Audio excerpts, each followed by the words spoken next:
이번에 같이 나눌 주제는 부활 위에 세워진 교회라는 제목으로 붙였는데요. 두 가지 이야기를 해보겠습니다.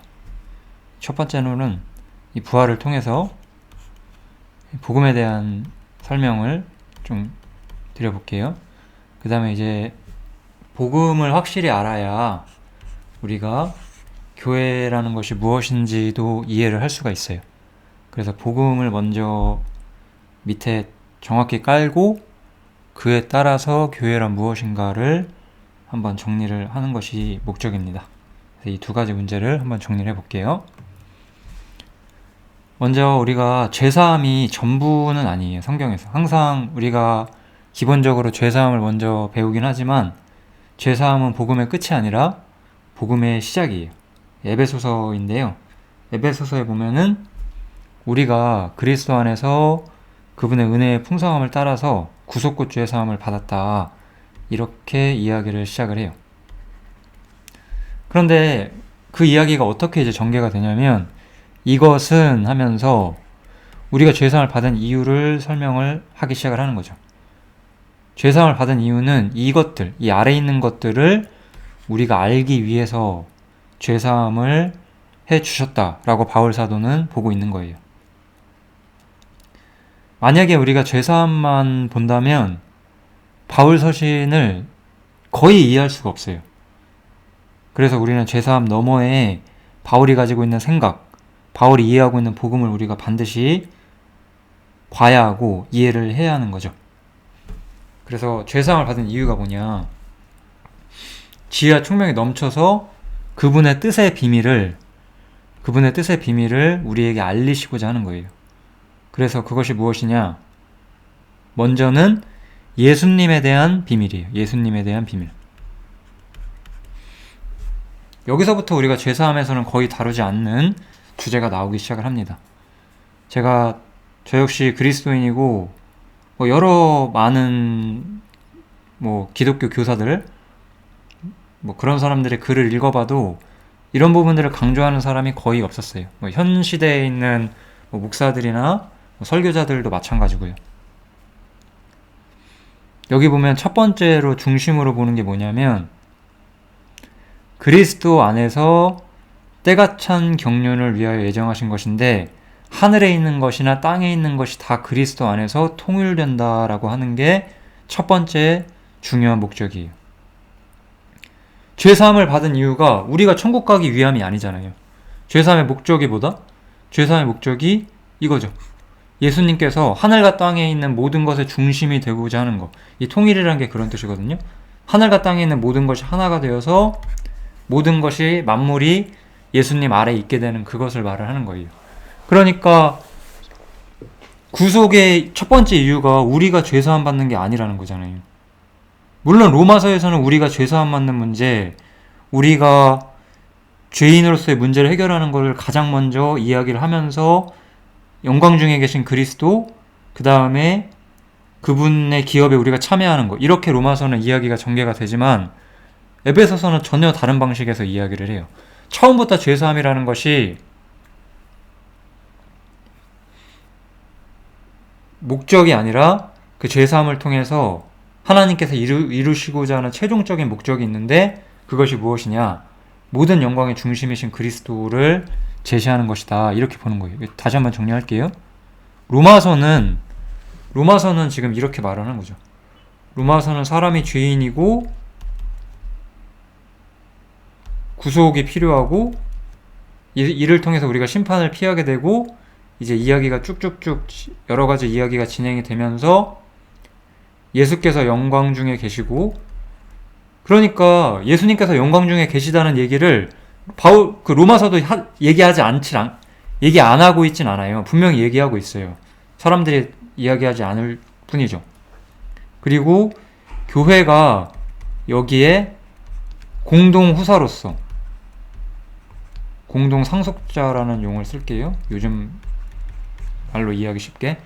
함께 그 영광을 상속하는 존재로서 교회 혹은 그리스도인들이 묘사가 돼 있어요. 이게 로마서에서 말하고자 하는 방식이잖아요. 에베소서에서는 지금 어떻게 말을 하는 건가요? 에베소서에서는 구속을 먼저 이야기를 하는 거예요. 구속이 뭐냐? 예수께서 하늘과 땅에 모든 영광을 가지신다라는 것을 먼저 이야기를 하고 있는 거죠. 이 하늘과 땅에 대해서는 또 할 얘기가 많지만 지금 하면 끝이 없기 때문에 그냥 넘어가겠습니다. 이런 식으로 이야기를 한다는 거예요. 이 뒷이야기 이제 또 볼게요. 그래서 모든 것, 하늘에 있는 것이나 땅에 있는 것이 다 그리스도 안에서 통일되고 영광을 예수님께서 모든 영광의 중심이 되시고 거기서 이제 우리가 예정을 입었다. 여기서 그냥 우리를 교회라고 볼게요. 모든 일을 그 마음의 원대로 역사하시는 자의 뜻을 따라 우리가 예정을 입어서 그 안에서 기업이 되었다라고 분명히 보고 있는 거죠.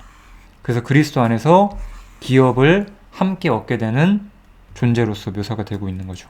여기서 이제 교회가 이 공동상속자로서 기업이 있다는 이야기를 하고 있는 거예요. 그리고 우리가 얻은 기업을 보증하는 것이 바로 성령이다라고 이야기를 하고 있는 거죠. 이 우리가 받은 기업의 보증으로서 성령이 증거가 되신다 혹은 증인이 되신다, 보증인이 되신다 이렇게 생각을 하면 되겠죠? 대부분 죄사함을 복음의 중심으로 보는 교회에서는, 그러니까 우리가 죄사함 받았고 죄사함 받으면 성령이 내 안에 들어오고 내가 신앙생활 하다 보면 내 안에 성령이 계신 걸 내가 알 수 있다 이렇게 말을 해요. 제가 예전에 들었던 비유로는 어린아이가 공부를 하면은 자기 몸속에 오장육부가 있는 걸 아는 것처럼 우리도 성경을 배우다 보면 내 안에 성령이 계신 걸 알게 된다 이렇게 말을 하죠. 성경에서는 절대 그렇게 말하지 않습니다. 성경에서는 성령님이 예수님께서 영광을 얻으시고 교회가 그 영광에 참여하는 것을 보증하는 존재다 라고 이야기를 하는 거예요. 이 성령에 대한 이야기도 완전 다릅니다. 그래서 에베소서는 이렇게 모든 이야기를 출발을 하고 있는 거죠. 그래서 여기 보시면 우리의 기업에 보증이 되셔서 그 얻으신 것을 구속하시고 그분의 영광을 찬미하게 하려 하심이라 이거예요. 그러니까 우리가 얻은 기업에 대해서 알고 있어야 돼요.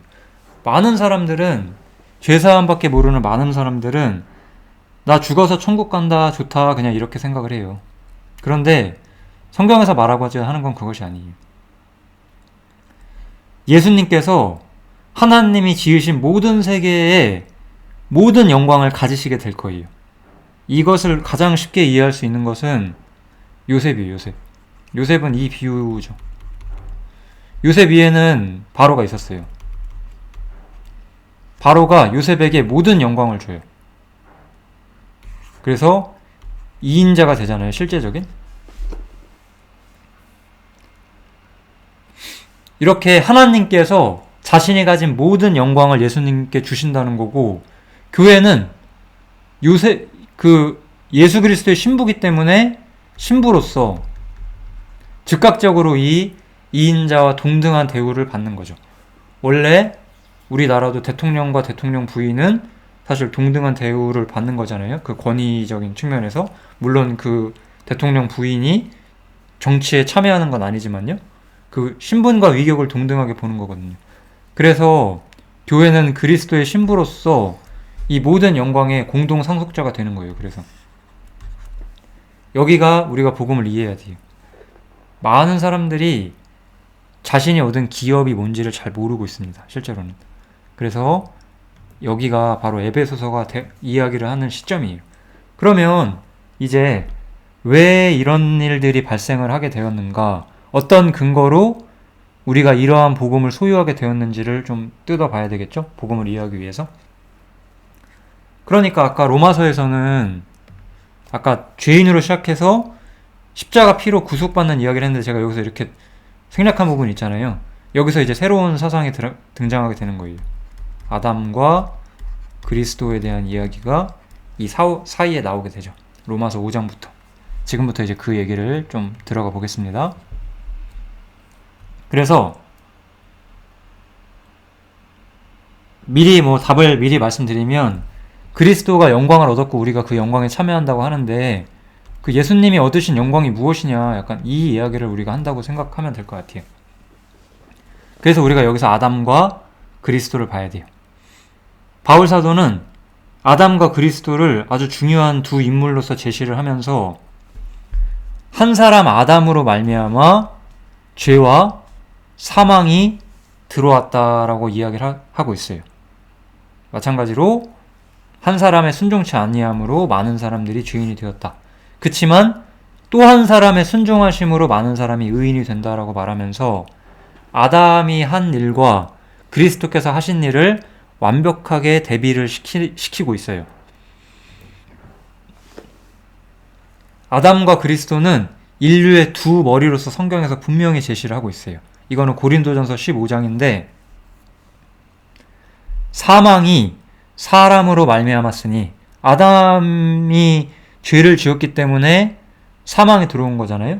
그래서 죽은 자의 부활도 사람 때문이다라고 이야기를 하는 거예요. 즉 여기서 죽은 자의 부활도 사람으로 말미암는다. 분명히 예수님께서는 여기서 사람의 위치를 취하시는 거예요. 성경에서 굉장히 중요한 게 예수님이 하나님이시면서 또한 사람이라는 측면이에요.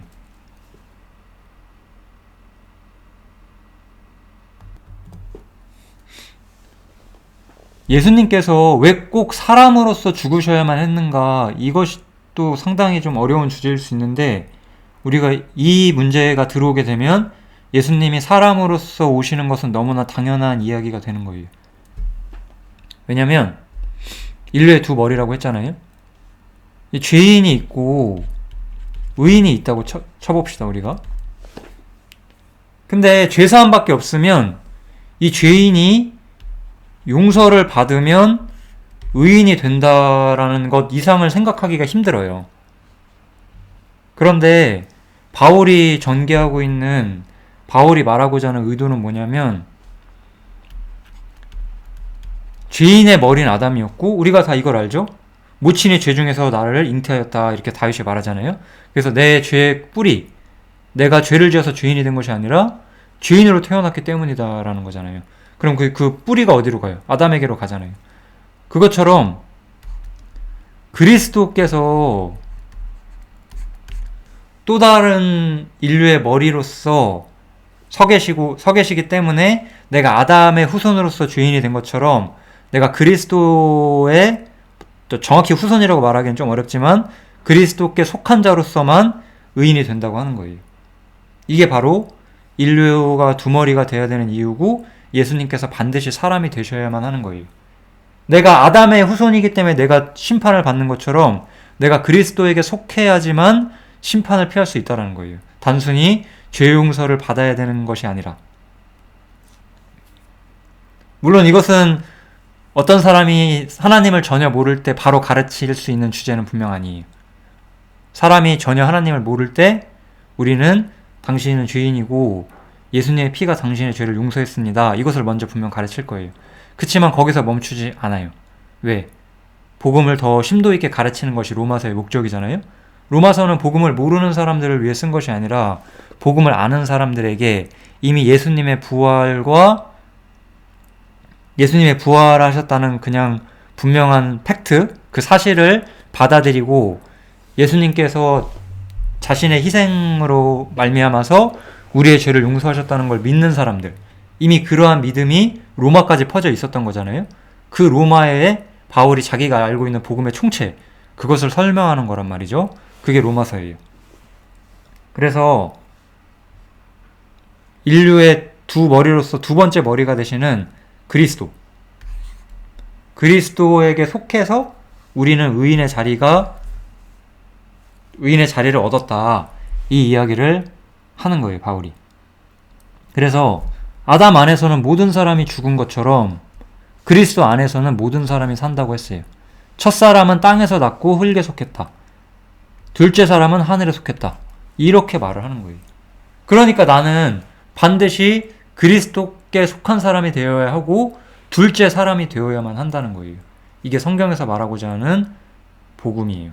아주 중요한 부분이 이제 시작이 됩니다. 왜 아담과 그리스도 이야기가 또 중요하냐? 이 이야기를 한번 다시 한번 볼게요. 제가 여기서 아담의 실패와 그리스도의 승리를 좀 보여드릴게요. 둘 다 인류의 머리였어요. 아담은 어떤 사람이었어요? 아담은 불순종을 했어요. 그냥 죄를 그냥 불순종이라고 쓸게요. 여기서는 이 일을 통해서 사망이 온 거예요. 쉽게 말하면, 그죠? 죄도 써놓을까요? 예, 이렇게 원리가 되는 거거든요. 제가 참 이 표를 복음 전할 때마다 되게 많이 쓰는 것 같아요. 그만큼 중요하기 때문에 예수 그리스도는 완전히 달라요. 예수님께서는 사망이죠. 혹은 죽음. 예수님께서는 죽으셨어요. 근데 한번 이제 우리가 생각을 해봐야 돼요. 우리가 왜 죽나요? 우리가 사고로 죽고 나이 먹어서 죽고 뭐 혹은 뭐 여러 가지 이유로 죽을 수가 있겠죠. 병에 걸리거나 뭐 여러 가지 이유로 죽을 수가 있어요. 그런데 근본적으로 죽음이라고 하는 저주가 세상에 들어온 이유가 뭐예요? 불순종 때문이라는 거잖아요. 죄 때문에. 그런데 예수님께서는 죄가 없으신 분이잖아요. 우리는 당연히 예수님이 죄가 없으신 분이라는 걸 인정을 하죠. 제가 그것을 굳이 여기서 얘기 안 해도 되겠죠? 예수님께서는 죄가 없으신 분이에요. 죄가 없으신 분은 죽으면 되나요? 안 되나요? 원래 안 되는 거예요. 예수님께서는 아담의 후손이 아니셨고 죄가 없으셨고 저주 아래 계시지 않았기 때문에 사실 죽으실 필요가 없는 분이시란 말이에요. 그런데 예수님께서 죽어요. 그래서 예수님의 죽음은 우리의 죽음과는 완전히 결이 다른 거예요. 예수님의 죽음은 도리어 순종이셨어요. 우리랑 반대예요. 우리는 불순종으로 죽지만 예수님께서는 죽기까지 순종을 하셨어요. 그래서 예수님의 죽음은 우리의 죽음과는 다른 거예요. 이 사건, 예수님께서 죽기까지 순종하신 거, 이게 바로 십자가 사건이잖아요. 이것은 도리어 하나님의 뜻을 성취하기 위한 것이었어요. 예수님께서는 자신이 하나님의 뜻을 행하려 왔다라고 계속해서 말씀을 하셨어요. 제가 여기 기록하진 않았지만 다들 그런 구절들이 있다는 걸 느끼실 거예요. 딱 어디 있는지 기억이 안 나실지라도 요한복음에도 나오고 히브리서에도 나옵니다. 하나님의 뜻을 행하러 오셨다고 예수님께서 말씀을 하셨어요. 그러면 하나님께서 원하시는 하나님의 뜻이 뭐였을까요? 예수님이 십자가에 달리는 거였어요. 그래서 예수님이 십자가에 달려 죽는 것이 하나님의 뜻이었어요. 그러니까 예수님은 순종하기 위해 죽으신 거예요.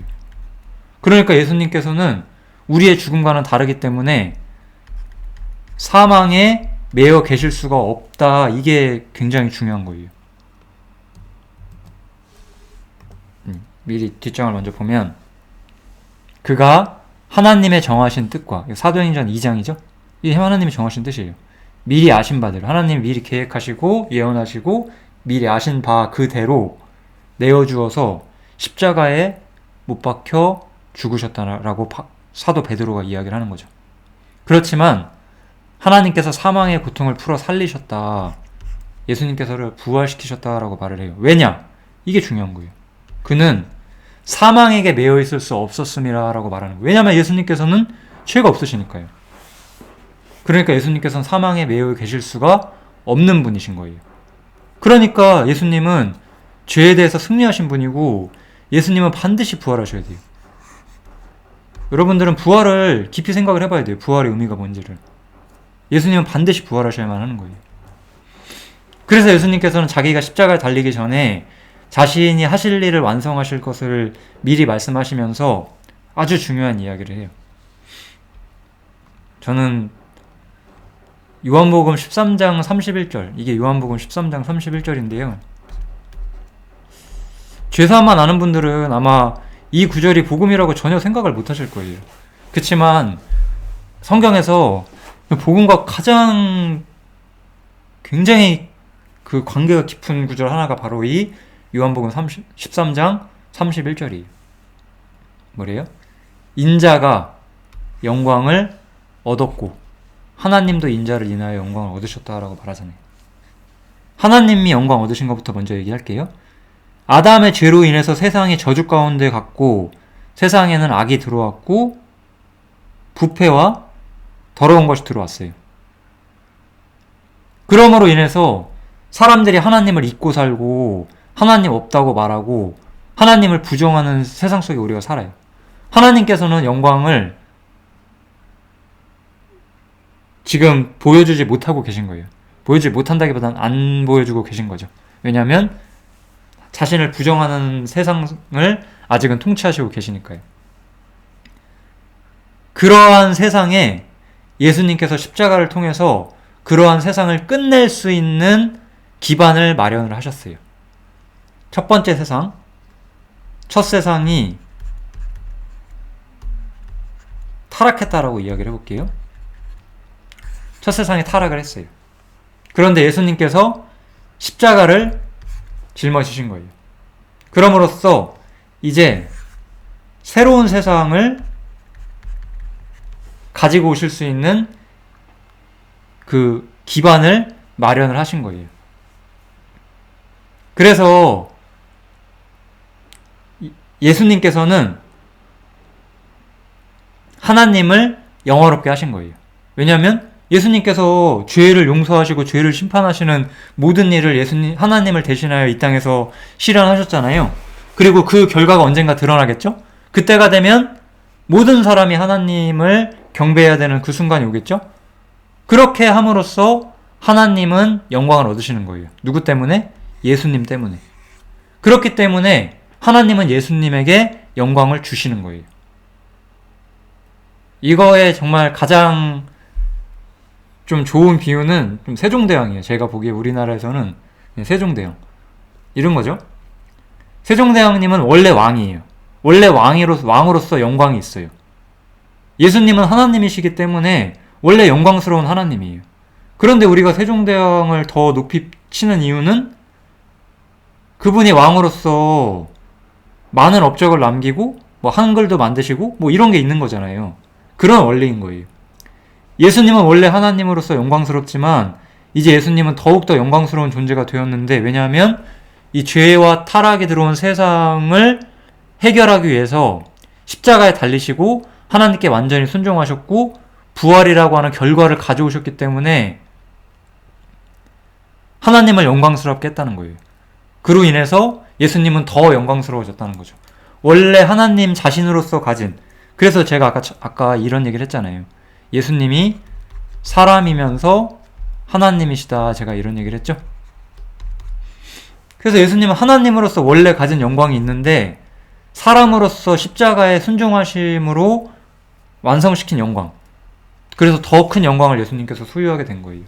그를 통해서 예수님이 영광을 얻으시고 하나님도 영광을 얻으셨다, 이렇게 보는 거예요. 특히 예수님이 얻은 영광은 하나님께서 예수님에게 주신 것이다 라고 보는 거예요. 그래서 예수님은 이렇게 승리하셨기 때문에 반드시 부활하셔야만 하는 거고, 예수님이 부활했기 때문에, 승리하셨기 때문에 아주 중요한 이야기가 나와요. 여기 보시면 이 예수를 하나님이 살리신지라 우리가 다 이 일의 증인이로다. 하나님이 오른손으로 예수를 높이시네. 첫 번째로 이거예요. 예수님이 십자가로서 완전한 순종을 하셨어요. 그래서 예수님은 어떻게 되시는 거죠? 영광으로 오르시는 거예요. 예수님을 영광 가운데 올리세요. 하늘로. 이게 중요한 거예요. 여러분이 죽어서 천국 간다, 지옥 안 간다, 이게 전부가 아니에요. 하나님한테 중요한 것은 하나님이 예수님을 높이셨다는 이 중대한 사실이에요. 여러분들은 이런 거를 보신 적이 있나요? 이거 반드시 보셔야 돼요. 하나님께서 예수를 높이셨다는 거예요. 그래서 예수님께서 지금 하늘에 영광 가운데 계시다는 거고, 이것을 증거하기 위해서 성령님이 이 땅에 내려왔다는 거예요. 그가 약속하신 성령을 아버지께 받아서 너희 보고 듣는 이것을 부어주셨다 라고 분명히 선언을 하면서 성령이 그냥 죄 사함 받고 시간 지나면 알게 되는 게 아니다 라고 분명히 이야기를 하고 있어요. 성령은 그래서 여기서 가장 중대한 역할이 뭘까요? 예수님이 가진 영광의 증인이에요. 그러니까 우리가 성령이 있다는 거는 예수님께서 얼마나 영화로운 분이시고 내가 그 영광 가운데 함께 참여한다는 것을 정말로 믿고 그걸 즐거워할 수 있을 때 성령님께서 내 안에서 정말 비로소 일하고 있다라고 보셔야 되는 거고, 죄사함만 알고 있는 많은 사람들은 어떤 점에서 성령이 정말로 있긴 해요. 왜냐면 확실히 제사에 맞다면, 가라지가 아니라면. 그치만 성령님이 역사할 수 없게끔 잘못된 신앙생활을 하고 잘못된 교회 생활을 하고 있는 거죠. 여기까지가 이제 복음의 어떤 중심이 될 거예요.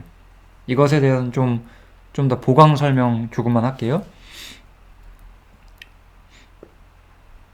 그래서 우리는 이제 예수님께서 영광을 얻으셨잖아요.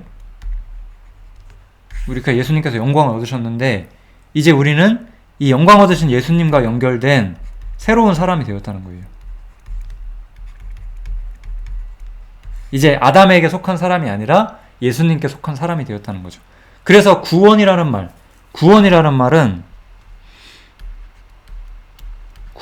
말은 죄 용서로는 부족해요. 죄 용서로는 구원을 다 설명할 수가 없어요. 구원은 뭐냐면, 구원은 어떤 위치가 옮겨지는 거예요. 아마 구원 얘기할 때 이런 얘기 들어보셨을 거예요. 물에 빠진 사람을 물속에서 꺼내주는 거, 그런 게 구원이다 이렇게 말하잖아요. 그러니까 죄만 용서한다고 구원이 끝나는 게 아니에요. 내가 아담 속이라고 하는 늪에 있었는데 이제 예수님 안으로 들어가는 거, 여기 있는 사람이 일로 오는 거, 이게 바로 구원이라는 거예요. 그러니까 내가 부활을 통해서 생명의 의롭다 하심을 소유해야 한다라고 보는 거예요. 이게 바울의 관점이에요. 이게 뭐냐? 다시 한번요. 로마서 4장에 보면은 예수는 우리의 범죄함을 위해 내어줌이 되었다라고 말해요. 십자가에서 예수님이 죽으신 것은 분명히 우리의 범죄함 때문에 돌아가셨다는 거예요. 그렇지만 우리가 의롭다 하심을 받기 위해서는 예수님께서 부활하셔야 된다고 말하는 거예요. 대부분 이 칼빈주의라고 하거든요. 이 개신교의 복음은 뭐냐면 그 전가를 통해서, 이게 좀 잘못된 교리예요. 이거를 꼭 집어야 되는데, 전가라고 하는 것을 통해서 예수님의 무죄함이 나에게 온다라고 말하는 거예요. 성경에서는 그렇게 말하지 않아요. 우리가 의롭게 하기 위해서는 예수님이 부활을 반드시 하셔야 된다라는 측면이에요. 무죄하신 예수님의 그 무죄함이 우리에게 전가되는 것이 아니고 부활하신 예수님의 영광으로 우리가 새롭게 태어나야만 한다라고 이야기를 하는 거예요. 굉장히 많이 다른 거거든요. 그래서 한 범죄로 많은 사람이 정죄에 이른 것처럼 이제 의의 한 행동으로 말미암아, 의의 한 행동이 뭐죠? 십자가잖아요. 십자가를 통해서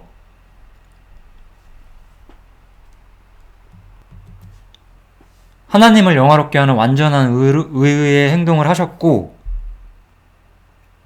그래서 그 그리스도 안에서 많은 사람이 의롭다 하심을 받아 생명에 이르렀다라고 말하는데, 이게 의롭다 하심을 받아서 생명을 얻었다 이런 표현은 아니에요. 이게 약간 그 한글 번역상이 약간 애매한 측면인데, 우리가 이제 원문의 의도를 좀 살려보면 생명의 의롭다 하심을 받았다 이런 느낌, 생명으로 의롭다 하심을 받았다 이런 느낌이에요. 그럼 생명으로 의롭다 하심을 받았다는 게 어떤 느낌일까요? 내가 죄인인데 내가 지은 죄만 용서받아서 의로워진 게 아니고, 나는 이제 아담이 아니라 그리스도의 생명을 가진 사람, 그리스도에게 속한 사람이 되었기 때문에, 새로운 생명을 얻었기 때문에 내가 의롭다라고 보는 거예요. 이 부분이 약간 어려울 수 있어서 바울 사도는 계속해서 이 부분을 쭉 이야기를 해요. 그것이 이제 로마서 6장, 7장, 8장 이야기거든요. 계속 같이 이야기를 해 나갈 겁니다. 저도. 로마서 6장에 보면 이런 질문이 나와요. 그런즉 우리가 무슨 말 하리요? 은혜를 더하게 하려고 죄에 거하겠느냐? 이 질문이 나와요. 이거는 복음을 죄사함밖에 모르고, 하긴 죄사함만 알아도 이렇게는 생각 안 하는데, 죄사함만 듣고 나서 그것을, 그 복음을 반대하는 사람들의 질문인 거죠. 왜냐하면 죄사함이라고 하는 것에는 그 복음을 반대하는 사람들에게는 약간 파고 들어갈 수 있는 약간 모순점이 있게 들렸다는 거죠. 물론 제 생각에는 죄사만 알아도 이렇게 생각은 안 하실 거예요. 아마 정말로 구원 받으신 분들은. 근데 가짜들은 이렇게 생각해요. 뭐냐면 내가 지은 죄가 많을수록 내가 받는 용서가 커진다라는 논리잖아요, 이게.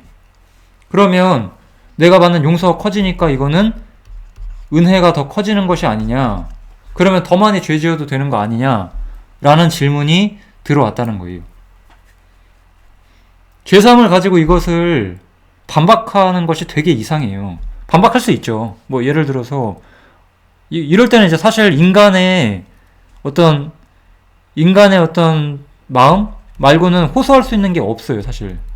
어떤 점에서 율법, 이 두 가지 말고는 호소할 수 있는 게 없는데, 이 두 가지만으로는 우리가 이거를 해결을 못해요. 반박은 할 수 있지만 사실상 해결을 못해요. 내 능력이 부족하기 때문에. 왜냐면 아니, 예수님께서 나를 위해 십자가에 죽기까지 하셨는데 내가 어떻게 그분을 배신하고 죄를 지을 수가 있어. 난 더 이상 죄 안 지을 거야 라고 말할 수 있어요, 되게 호기롭게. 근데 그렇다고 죄사함 받으신 분 중에 죄 다시는 안 지을 수 있는 분 있어요? 아니잖아요. 그러니까 이거는 마음만 앞서지만 완벽한 답이 안 돼요. 내가 능력이 부족하기 때문에. 혹은 하나님께서 마음과 목숨을 다하여 하나님 사랑하고 이웃을 내 몸처럼 사랑하라고 하지 않았냐. 그러니까 내가 하나님의 뜻대로 죄를 안 지면서 살아야 되는 게 맞다. 그것도 좋은 얘기인데 내가 실제로 그러지 못하잖아요. 그러니까 이것은 원칙적으로는 맞지만 실제로는 내가 이 문제를 완벽하게 해결을 못해요, 이 질문에 대해서. 근데 바울 사도는 이제 어떻게 말을 하냐. 예수님의 죽음과 부활을 나의 죽음과 부활과 연결해서 이 문제에 대한 답을 찾기 시작을 해요. 이 질문에 대한 답이죠. 그런즉 우리가 무슨 말 하리요? 은혜를 더하게 하려고 죄에 거하겠느냐? 그럴 수 없다라고 말을 하는 거예요. 왜? 우리가 죄에 대하여 죽은 우리가 어찌 그 가운데 더 살 수가 있습니까? 라고 바울이 묻고 있어요. 바울은 복음을 어떻게 보는 거냐면, 내가 예수님과 함께, 예수와 함께 죽었고 또 내가 예수와 함께 부활했다라고 보는 거예요. 이 두 가지 일어났다는 거예요. 이걸 우리가 조금 더 생각해보면 뭐에 대해서 죽은 거죠? 내 옛사람, 아담에게 속한 내 옛사람에 대해서는 이미 사망 선고가 내려왔다는 거예요. 바울의 논리에 따르면 아담은 죽었다는 거예요. 그런데 부활했다는 건 어떤 느낌이죠? 내가 새 사람으로서 부활했다는 거예요. 이거는 이제 내가 사는 게 아니라 그리스도가 산다라고 보는 거죠. 이 대답을 가지고 이 구절에 대한 답을 제시를 해요. 왜 이게 답이 되느냐? 왜 이게 답이 되는지 한번 우리가 생각을 해봐야 되거든요. 왜 답이 될까요? 이거는 그냥 내가 이렇게 사는 게 맞아라는 것 이상은 답을 하지 못하기 때문에 내가 완전하지 못하고 계속 끌려다닐 수밖에 없는 질문이거든요. 그런데 이 이야기가 나오게 되면 얘기가 달라져요. 왜냐면 물론 이제 우리가 여전히 완전하지 않다는 건 분명해요. 그렇지만 이제 만약에 어떤 사람이 은혜를 더하게 하려고 죄에 거한다는 질문을 이 논리를 펼친다면은 그 사람은 아까처럼 그냥 우리가 알고 있는 복음 내에서 설명하는 게 아니라 이 질문에는 굉장한 맹점이 있고 이것은 복음을 거절하는 것이다 라고 이야기를 하는 거예요, 바울 사도는. 내가 은혜를 더하려고 죄를 더 짓는다는 생각은 아까는 그냥 우리가 더 죄를 안 져야 돼, 하나님 명령이 이러니까 우리가 이렇게 해야 돼, 그렇게밖에 답을 하지 못했다면 이제는 그것은 그 자체로 복음을 거절하는 사상이다라고 바울은 주장할 수가 있게 되었어요. 왜냐하면 내가 죄에 거한다는 건 무슨 뜻이죠? 죄에 거한다는 건 여기 살겠다는 거잖아요. 이게 죄에 거하는 거잖아요. 그럼 내가 죄의 용서가 크니까 여기 거하겠다. 그러면은 내가 여기 거하겠다는 건데, 그러면 바울 사도의 복음은 내가 여기서 끊어지고 여기에 와 있다는 건데, 잘 이해가 되실까 모르겠어요. 설명을 열심히 하고 있지만 꼭 될 거라고 믿고요. 죄에 거하겠다는 거는 내 옛사람이 이미 죽었는데 내 옛사람이 이미 죽었다는 사실 자체를 부정하고 내가 부활해서 그리스도 안에서 새로운 사람이 되었다는 것을 부정하는 것이기 때문에 복음 자체를 부정하게 된다는 거예요. 그러니까 우리가 그렇게 살 수가 없다라고 바울은 설명을 하는 거예요. 아까는 마음과 우리의 마음, 사실 선한 것이 없는 인간의 마음, 그리고 율법을 지킬 수 없는 인간의 연약함을 가지고 우리가 죄에 거할 수 없다는 걸 설명하려고 하려면 우리는 우리 자신이 모순에 빠지게 되지만, 이 이야기가 들어오게 되면은 죄 가운데 거한다는 것은 우리가 복음 자체를 부정하게 되는 것이다 라고 이야기를 할 수가 있는 거고, 저런 사상 속에 있다는 것은 실제로는 주님을 안 믿고 있는 것이다 라고 결론을 내릴 수가 있게 되었어요, 바울은. 그래서 바울은, 이거 다 연합 얘기잖아요. 무릇 그리스도 예수와 합하여 세례를 받은 우리는 그의 죽으심과 합하여 세례받은 줄 알지 못하느냐, 이거잖아요. 예수님과 함께 죽었어요. 그 다음에 이제 우리가 그의 죽으심을 본받아 연합한 자가 되었으면 또 그의 부활을 본받아 연합한 자가 될 것이다. 이게 만약에 내 안에 이루어진 것이 맞다면 내가 죄 가운데 거한다는 것은 내 옛사람이 죽었다는 것을 부정하는 것이다 라고 이야기를 하는 거죠. 그러면 그것은 복음을 부정하는 것이다, 이렇게 바울이 이야기를 하는 거예요. 그래서 바울 사도는 우리가 새로운 피조물이라고 말해요. 이 새로운 피조물이라는 단어를 참 많은 사람들이 이해를 잘 못하고 있어요. 그냥 나 이제 하나님 믿었어, 옛날처럼 안 살아, 나 새로워졌어, 이런 게 아니에요. 새로운 피조물. 예를 들어 우리 집에 강아지가 있는데 막 싸나워요. 난폭한 강아지예요. 근데 막 엄청난 강아지 훈련하는 사람이 와서 이 강아지를 온순하게 만들었어요. 이런 건 새로운 피조물이 아닌 거예요. 이런 것들은 그냥 좀 고친 거죠.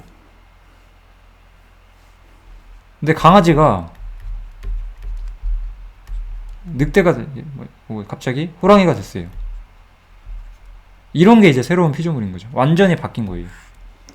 우리는 복음을 믿고 예수님께서 내 죄를 용서했기 때문에 이제 나는 변했고 나는 이제 옛날처럼 살 수 없어, 이렇게 약간 난폭한 강아지가 온순한 강아지가 된 게 아니에요. 아담의 후손에서 그리스도께 속한 자로 완전히 그 근간이 바뀌어 있는 존재가 되었다는 거예요. 그것이 새로운 피조물이에요. 그래서 바울 사도는 누구든지 그리스도 안에 있으면 새로운 피조물이다 라고 말을 하는 거고, 그래서 바울 사도는 여기서 우리가 이제부터는 아무 사람도 육체대로 알지 않는다 라고 말을 해요. 육체대로 안다는 거는 바울은 이제 새로운 사람이 되었기 때문에 육신으로 어떤 게 아무것도 중요하지 않아졌다는 거예요. 육신으로 그 사람이 뭐 어떤 존재였든 얼마나 많은 걸 소유했든 다 아무 상관없다는 거예요. 자기는 새로운 사람이 되었고 이제 원래 세상에 있는 자원, 그런 것들과 전혀 상관이 없는 사람이 되었다는 거예요. 이건 참, 또 좀 예를 들면 이건 전 군대에서 이걸 진짜 느꼈거든요. 이제 제 2달 고참이, 이제 저는 4월에 제대를 했고 그 양반 이제 2월에 제대를 하는데, 저는 사실 군대에 있는 물건을 제 거라고 생각 안 했어요. 왜냐면 금방 나가니까, 몇 달 후면 나갈 거잖아요. 근데 이 사람은 1월 달에도, 한 달 남았는데 1월 달에도 뭔가 새로운 물건 받으면 자기가 가지려고 노력을 하더라고요. 뭐 군대에 있으면 이제 옷이나 신발이나 뭐 그 장비 같은 거를 이제 새 거를 주기적으로 나오는데 자기가 가지려고 노력을 해요. 나는 이거 상관이 없는 거예요, 그런 물건들하고. 왜냐면은 난 나가니까. 나가면 이것도 상관없잖아요. 그러니까 상관이 없게 보는 거예요, 아예. 그러니까 세상과 나는 상관이 없어진 거예요, 사실은. 이게 새로운 피조물로서 우리의 가치관인 거예요. 갈라디아서 2장 20절 너무나 유명하죠. 내가 그리스도와 함께 십자가에 못 박혔나니 그런즉 이제 내가 산 것이 아니라 오직 내 안에 그리스도께서 사신 것이다. 물론 이것은 어떤 점에서는 내가 아직 율법 아래 있으면 믿어지지 않을 수는 있어요. 그치만 그것이 이제 이걸 들으시는 분들 마음속에 이루어졌던 이루어지지 않았던 이것은 명확한 복음의 메시지라는 거예요. 나는 이미 죽었다. 내가 사는 것이 아니라 내가 그리스도와 함께 십자가에 못 박혔잖아요. 그러니까 이제 내가 사는 게 아니라 내 안에 그리스도께서 사신다 이거예요. 명확한 설명이 나와 있죠. 그러니까 나는 세상과 상관이 없는 사람이 되었어요. 이것을 가지고 이제 우리가 여기까지 제가 이야기한 거, 복음을 무려 40분을 이야기를 했는데 이거를 가지고 이제 교회 이야기를 해야 돼요. 교회는 좀 더 짧게 하겠습니다. 왜냐면은 교회를 알려면 교회를 많이 공부해야 되는 게 아니에요. 복음을 많이 이해해야 돼요. 그래야 교회가 쉬워지기 때문에. 그래서 바울 사도는 이제 교회에 대해서 기도를 해요. 첫 번째로 무엇을 기도하느냐? 우리가 부르심받은 소망이 얼마나 귀한 것인지 알길 바라고 우리가 가진 기업의 영광의 풍성함이 알기를 바래요. 이 기업이 뭐였죠? 아까 예수님과 함께 공동 후사가 되는 거, 공동 상속자가 되는 거, 이거였어요. 그 다음에 우리에게 베푸신 능력의 지극히 크심을 너희가 알기를 원한다, 이렇게 말을 해요. 이 구절 보면서 사실 이렇게 생각하시는 분들이 많을 거예요. 아, 하나님 제게 능력 주셔서 제가 막 더 잘 살게 해주세요. 그런 뜻이 아닌 거예요. 왜냐하면 이 뒷장 넘어가기 전에 한번 이 능력이 뭔지 한번 맞춰보실래요? 우리에게 베푸신 능력의 지극히 크심이 너희가 어떤 것인지를 알게 하시기를. 지금까지 있는 이 모든 복음의 영광, 우리가 모든 것을 얻게 되는 가장 핵심적인 그 능력은 뭐였냐? 사실은 부활이었어요. 부활. 예수님께서 부활하셨기 때문에 내가 그분과 함께 부활해서 그분과 같은 위치에서 모든 걸 소유하는 이 부활이 가장 핵심이거든요. 그러니까 바울은 예수님의 하나님의 능력인 이 부활의 능력, 그것이 얼마나 큰 건지를 너희가 알기를 원한다, 그 얘기를 하는 거예요. 그래서 보세요. 그 능력이 그리스도 안에서 역사하사 죽은 자들 가운데서 다시 살리시고, 부활의 능력이 이미 분명히 나오죠. 그래서 여기서는 뭐 우리를 살린다는 게 아니라 예수님을 살린 거예요. 예수님을 살렸고 자기 오른편에 예수님 앉혔고, 제가 아까 했던 얘기죠. 그 다음에 모든 정세와 권세와 능력과 주관하는 자와 이 세상뿐 아니라 오는 세상에 일컫는 모든 이름 위에 뛰어나게 하시고 모든 영광의 중심이 되시고, 그래서 만물을 그 밑에 깔고 그 다음에 만물 위에 교회의 머리로 주셨다. 이게 전부 부활 때문에 왔다는 거예요. 이게 바로 바울이 교회를 설명하는 방법이에요.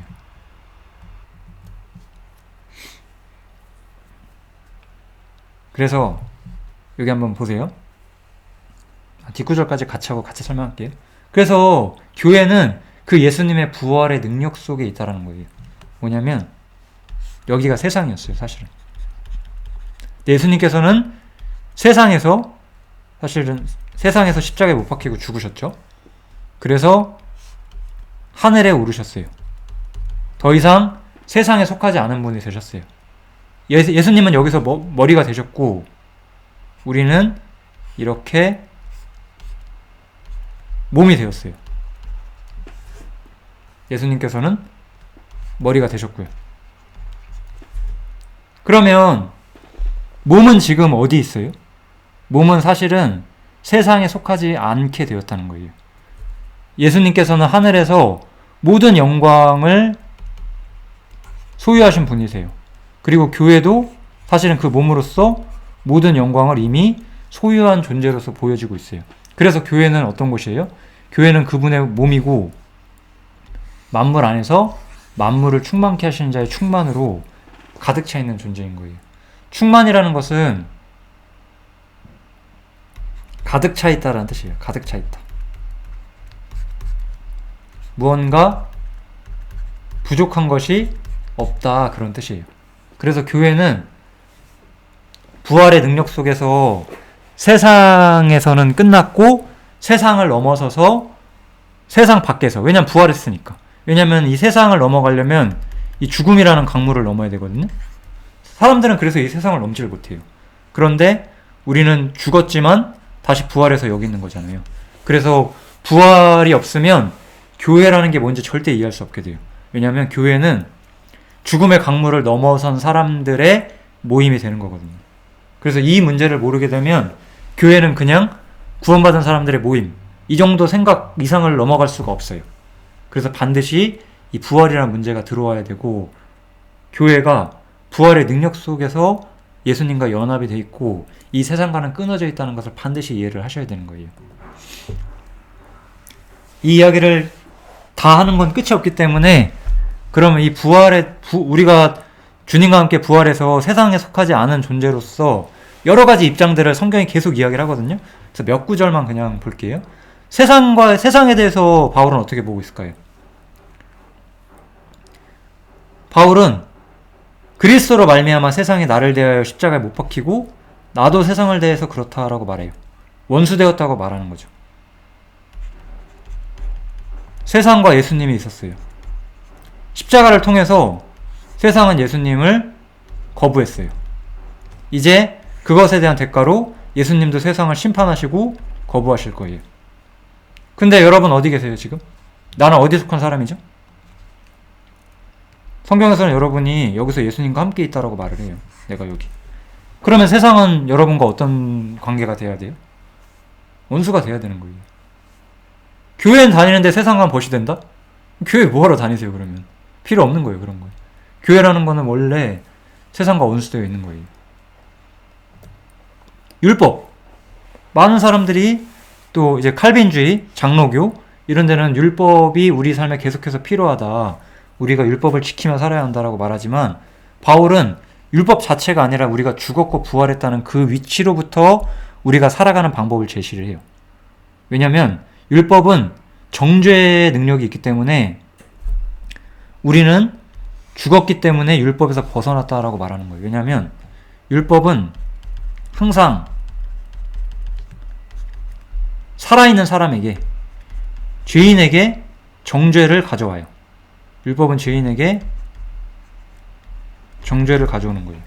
근데 여러분은 죽었습니다. 그리스도와 함께. 우리가 그리스도를 믿는 사람이라는 건 주님과 함께 죽었다는 뜻이에요.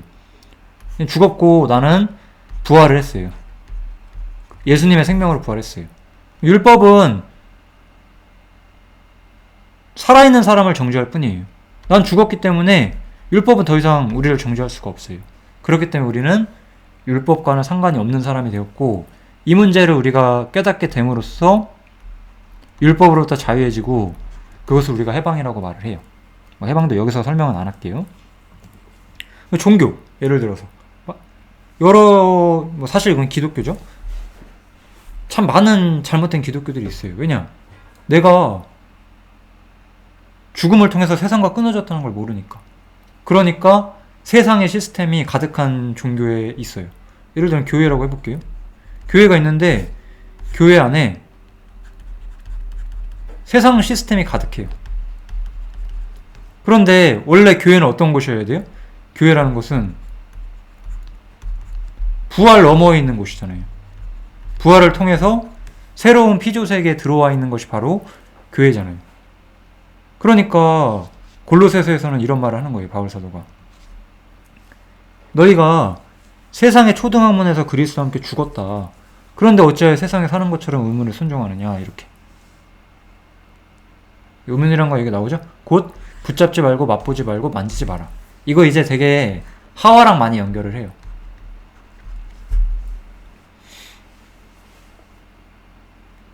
그러면서 이제 종교적 계명으로서 많이 하죠. 하와가 선악과를 안 봤으면 맛보고 싶어 하지 않았을 거다 이러면서 우리가 막 그런 거를 눈에 보면 갖고 싶고 막 그렇기 때문에, 그러니까 그런 걸 피해야 한다 뭐 이런 식으로. 근데 세상에 살면서 우리가 아예 그런 걸 피할 수는 없죠.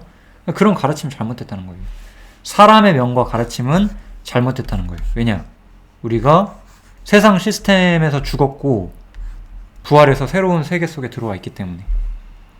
이게 바울이 우리한테 가르치고자 하는 교회의 위치예요. 교회는 그래서 이제부터 어떤 곳이 되어야 하느냐? 바울 사도는 이렇게 말을 해요. 바울은 교회가 하늘에 속해 있는 모든 신령한 복으로 복을 받았다라고 말을 해요. 왜냐하면 교회는 이렇게 세상에 있으면 세상에서 부활을 통해서 세상을 넘어서서 여기에 이렇게 교회가 있는 거잖아요. 그러니까 교회는 지금은 아직 우리가 이 땅에 살고 있긴 하지만 그 실상은 하늘에 있는 그런 것이거든요. 그래서 교회의 모든 비밀은 하늘에 있다라는 거예요.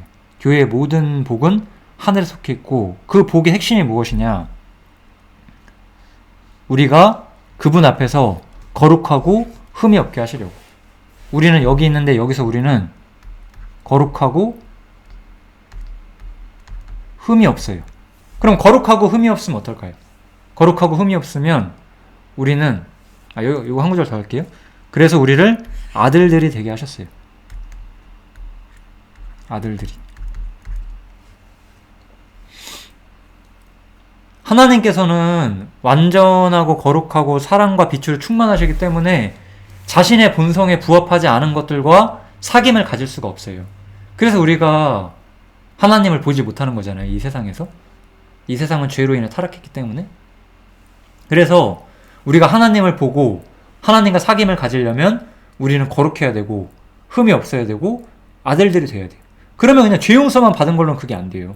죄 용서 받았어도 아담의 후손인데, 아담의 후손이라는 그 아담이라는 나의 머리통을 깨지 않고서는 나는 결코 이 문제를 해결할 수가 없어요.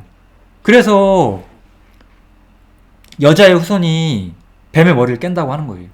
예수님께서는 아담의 후손이 아니라 다른 인간으로 오셔서 십자가에 죽으셨고, 그것을 통해서 아담과 우리의 관계를 끊음으로써 사단의 머리를 깨버린 거죠.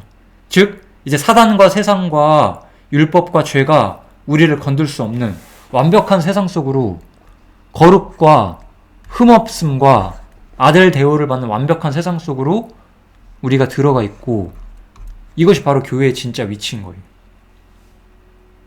그러니까 우리는 주님과 완전한 사귐을 누릴 수가 있어요. 여러분들이 신앙생활을 잘해야 되는 게 아니라 올바른 믿음을 가지셔야 돼요. 그것을 위해서는. 우리가 올바른 친교를 하기 위해서는 자신이 하나님 앞에 거룩하고 흠이 없고 아들이 되었다는 것을 믿어야 되고, 이게 사실 어떤 점에선 죄사함을 알아도 믿어지지 않는 시간이 있고요. 때가 되면 하나님의 인도하심으로 반드시 믿어질 거라고 생각을 하고, 이런 부분들을 찾아가시는 게 맞습니다. 그럼 이제 우리가 교회 안에서 살아가는 삶은 이것과 연결이 돼 있어요. 이제 우리 안에 성령님이 계시잖아요. 그래서 뭐 성령님께서 뭐 나를 죄 안 짓게 해준다 이런 게 아니에요. 우리는 육신이 있기 때문에, 그럼 우리에게 육신이 있고 새 사람이 있다라는 이 사실 때문에 오는 건데, 다만 바울은 이제 우리가 어떻게 하길 바라느냐, 성령으로 말미암아 일단 성령님의 도우심을 기도하면서 우리의 속사람이 강건해지길 바래요. 근데 속사람이 강건해지니까 뭐 속사람, 뭐 속생명파 이런 또 이상한 교단도 있거든요.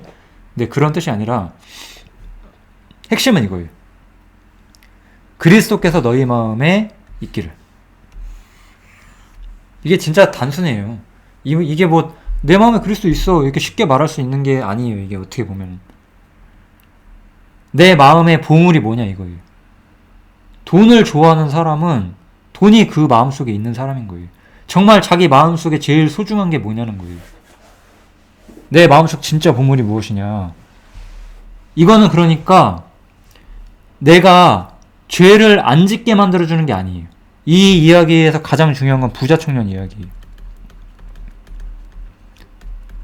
우리 복음서에 있는 부자 청년 이야기를 보면은 부자 청년이 나름대로 율법 아래서 경건하게 살았는데 예수님께서 네 재산을 다 버리고 나를 쫓으라고 했을 때 이 청년이 쫓지를 못하잖아요. 그거예요. 어떤 사람들은 말할 거예요. 하나님, 저는 그냥 경건하게 죄 안 지으면서 살아요. 근데 제가 하고 있는 이 사업은 번창하게 해주세요. 이렇게 말하는데, 그 하나님께서 네 마음에는 네 사업이 있냐 내가 있냐 뭐가 중요하냐, 네 사업 버릴 수 있냐 이렇게 하나님 물으실 때 우리가 할 말이 없어지면은 우리는 정말로 주님이 마음속에 계신 게 아닌 거예요. 주님께서는 이 충만함, 아까 말했던 하늘에 속한 모든 신령한 복을 우리가 완전히 누리기 위해서, 하나님의 모든 충만을 우리가 소유하기 위해서는 내 마음에 그리스도가 있어야 된다고 말하는 거예요. 내 마음에 그리스도가 없으면 나는 그 충만을 누릴 수가 없다는 거죠. 그래서 제가 자기 부인하라고 하는 거예요. 자기 부인을 통해서 내 마음에 다른 보물들을 거부하라는 뜻인 거죠. 그런 걸 통해서 그 충만이 너희에게 가득하기를, 실천되기를 바란다는 거예요. 아까 에베소서 1장에서 그 부활의 능력 때문에 어디 있죠? 예. 교회는 그분의 몸이고 만물을 안에서 만물을 충만케 하시는 자의 충만. 교회는 만물을 충만케 하시는 자의 충만인데 그 충만이 너희 삶 속에서 실제로 이루어지기를 나는 구한다, 이렇게 말을 하고 있는 거예요, 바울이. 그래서 에베소서 1장에서는 복음을 깨닫기를 기도를 하고 그 복음 속에서 누리기를 기도를 하고 있어요. 에베소서 3장에서는. 이 두 기도는 참 중요하죠. 이걸 우리가 이해해야지 이제 복음과 봉사를 이해하기가 쉬워지겠죠? 그래서 우리가 교회에서 여러 가지 수고를 하는 이유는 뭐 그걸로 상 받으려고 하는 것이 아니에요. 어떻게 보면 하나님께서는 교회에게 그 일꾼들을 보내시고 교회의 어떤 지체들을 통해서 그리스도의 몸을 세우기를 원하세요. 여러 가지 사역자들이 있는 이유의 가장 큰 목적은 그리스도의 몸을 세우고자 하는 거예요. 그럼 그리스도의 몸을 세우는 것이 무엇이냐? 그리스도의 몸을 세워서 그리스도의 장성한 분량이 충만해지고자 하는 거죠. 주님의 충만함으로 우리가 가득해지기를, 우리가 세상에서 주님만으로 만족하기를. 이게 핵심입니다. 이게.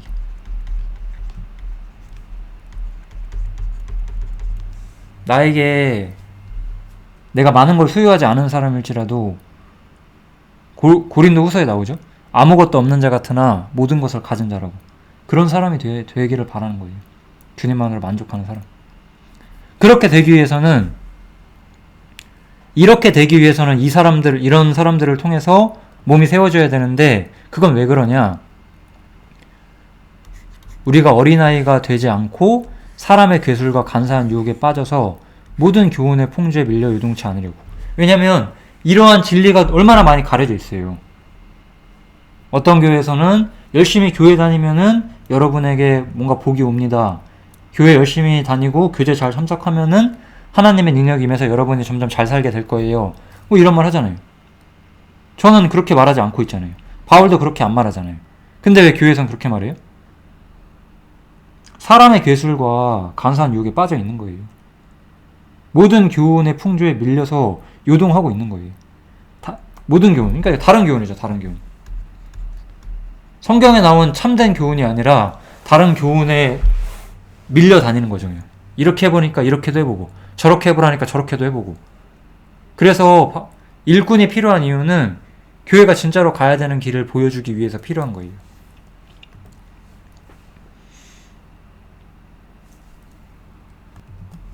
그래서 바울 사도는 다시 한번 강조를 해요. 그분이 머리고 우리가 몸이라는 거. 그래서 우리는 몸이기 때문에 머리로부터 그에게서 온몸이 각 마디를 통하여 도움을 입음으로 연락하고 상합하여 각 지체의 분량대로 역사하여 그 몸을 자라게 하며 사랑 안에서 스스로 세운다라고 말하죠. 그래서 우리는 주님께 배운 것들, 주님에게 속한 것들로 우리를 부유하게 만드는 거예요. 우리 부유함이라고 이야기를 해보죠. 사람들은 단순히 죄만 안 지면 신앙생활 잘하는 거라고 생각하고 교회 잘 다니면 신앙생활 잘하는 거라고 생각을 해요. 근데 우리 육신은 뭘 가지고 부유함을 느끼죠? 단순하게 돈을 많이 소유하는 거, 뭐 좋은 직업과 명예를 갖는 거, 그 다음에 뭔가 예술적이거나 뭐 이런 데서 뭐 인기를 얻는 거, 스포츠나 뭐 연애 이런 거. 그 밖에 아무튼 수없이 많은 내 자신을 부유하게 할 수 있는 그런 게 너무나 많잖아요. 근데 이런 것들은 누구를 부유하게 해주죠? 이런 것들은 아담을 부유하게 해줄 뿐이에요. 이러한 부유함. 이제 우리의 부유함은 어디서 와요? 우리의 부유함은 오직 그리스도로부터 오는 거죠. 오직 그리스도. 그게 머리와 몸의 관계예요. 예수님께서 말씀하셨죠. 나를 떠나선 너희가 아무것도 할 수가 없다. 우리의 모든 부유함은 예수님께로부터 온 거예요.